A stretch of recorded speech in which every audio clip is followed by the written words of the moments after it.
English Teacher'dan yarim kunlik vlog. Mani asosiy ish kunim obeddan keyin boshlanadi. Makiyajlarimni qilib olib, bir ikkita syomkalar qilib, yo'lga otlandim.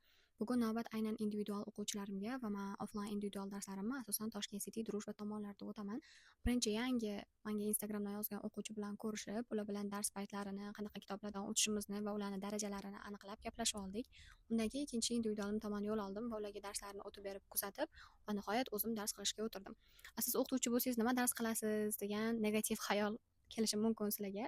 Men o'ylaymanki, har qanaqa kuchli bilimga ega inson ham bilimini charxlab turmasa, takrorlab turmasa, u har qanaqa bilim ham vaqt o'tgan sari eskirib boraveradi. O'quvchilarimga dars berish davomida ham takrorlash qolaman, qolaversa yangi bilimlarni egallash, yangi marralarga, cho'qqalarga chiqish men o'zimga ham juda ham yoqadi. Qolaversa, yuzlab o'quvchilar bilan ishlash davomida bilamanki, ularning eng katta asosiy muammolaridan biri yangi lug'atlarni eslab qolish. Shuning uchun ham chet el ekspertlari va kitoblardan samarali lug'at o'rganishni 3 xil usulini ishlab chiqdim. Agar sizlarga ham kerak bo'lsa, direct orqali plus qoldiringlar.